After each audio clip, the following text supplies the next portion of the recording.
Assalamualaikum warahmatullahi wabarakatuh. Apa kabar teman-teman?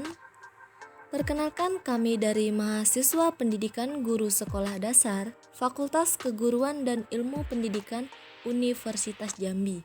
Di sini kami akan mengajak teman-teman sekalian untuk belajar bersama. Materi kita kali ini adalah model penilaian bahasa Indonesia di sekolah dasar. Mata kuliah Pendidikan Bahasa Indonesia di SD kelas tinggi yang diampu oleh Bapak Dr. Eko Puntarto MPD Mkom Eng.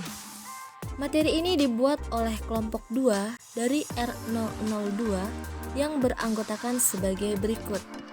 Yang pertama, Lisa Ayu Widianti dengan NIM A1D1184040. Yang kedua, Rio Idam Khalid dengan NIM A1D1184043. Yang ketiga, Asih Fitra Hayati dengan NIM A1D1184045. Yang keempat, Muhammad Fadil dengan NIM A1D1184047. Yang kelima, Dinda Rahma Fitri dengan NIM A1D1184049. Yang keenam, Rizky Ade Kurniawan dengan NIM A1D1184051. Dan yang ketujuh, Ega Dian Permatasari dengan NIM A1D1184053. Langsung saja kita masuk pada materi yang pertama, yaitu penilaian. Penilaian atau assessment adalah penerapan berbagai cara dan penggunaan beragam alat penilaian untuk memperoleh informasi tentang sejauh mana hasil belajar siswa atau ketercapaian kompetensi, di mana kompetensi yang dimaksud dalam hal ini adalah rangkaian kemampuan siswa. Penilaian menjawab pertanyaan tentang sebaik apa hasil atau prestasi belajar seorang siswa. Lanjut pada materi fungsi penilaian, di mana fungsi yang pertama yaitu menggambarkan sejauh mana seorang siswa telah menguasai suatu kompetensi. Yang kedua, mengevaluasi hasil belajar siswa. Yang ketiga, menemukan kesulitan belajar dan kemungkinan prestasi yang bisa dikembangkan siswa. Yang keempat, menemukan kelemahan dan kekurangan proses pembelajaran yang sedang berlangsung guna perbaikan proses pembelajaran berikutnya. Yang terakhir, sebagai kontrol bagi pendidik dan satuan pendidikan tentang kemajuan perkembangan siswa.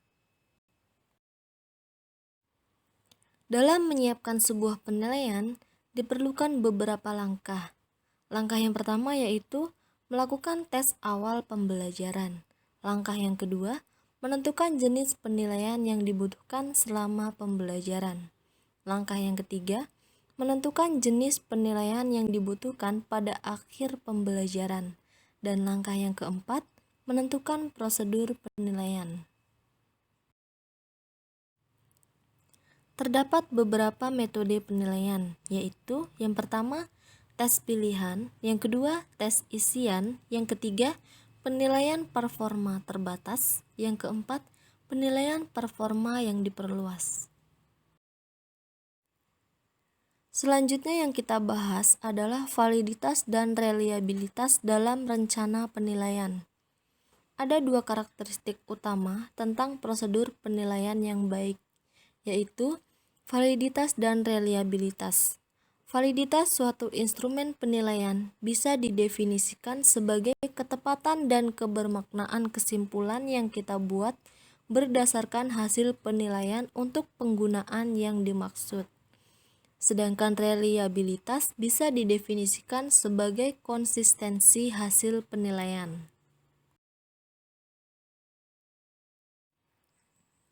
Masuk pada materi penilaian pembelajaran bahasa Indonesia, di mana langkah awal yang dilakukan adalah observasi informal pada saat berlangsungnya proses pembelajaran, di mana terdapat beberapa penilaian, yaitu yang pertama, penilaian tertulis, yang kedua, penilaian kinerja atau performance, yang ketiga, penilaian produk atau hasil kerja, dan yang keempat, penilaian portofolio.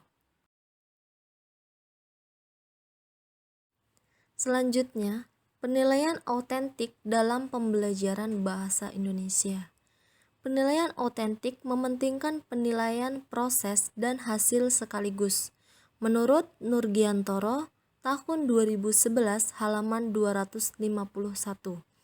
Bentuk penilaian dikatakan otentik jika penilaian itu memeriksa atau menguji dan mementingkan proses saat para siswa diminta untuk melakukan tugas-tugas nyata. Ada dua kata kunci untuk penilaian otentik, yaitu kinerja dan bermakna. Konsep penilaian otentik. Yang pertama, mendukung instruksi kelas. Yang kedua, mengumpulkan bukti dari berbagai kegiatan. Yang ketiga, melibatkan pembelajaran dan pengajaran antar partisipan. Yang keempat, menunjukkan nilai-nilai, standar, dan kontrol setempat. Terdapat beberapa prinsip dalam penilaian otentik.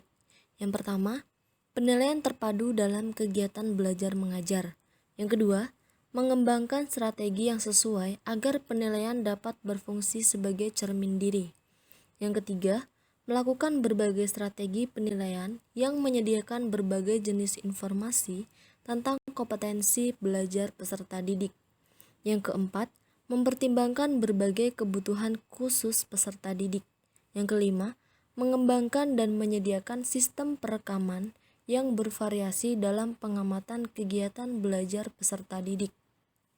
Yang keenam, menggunakan cara dan alat penilaian yang bervariasi, seperti cara tertulis, lisan, produk, portofolio, unjuk kerja, proyek, dan tingkah laku dalam mengumpulkan informasi. Tut Nasional Elih. Kita lanjut pada perencanaan penilaian otentik, di mana langkah yang pertama yaitu tentukan tujuan penilaian. Yang kedua, jelaskan tujuan instruksional yang akan diuji. Yang ketiga, rencanakan cara untuk mengumpulkan bukti prestasi belajar peserta didik atas tujuan tersebut. Yang keempat, lakukan penilaian otentik terhadap peserta didik. Yang kelima, gunakan kriteria yang sudah dibuat dengan jelas untuk mengevaluasi penilaian. Baiklah teman-teman, kita sudahi dulu ya pembelajaran kali ini. Semoga dapat bermanfaat bagi teman-teman semua.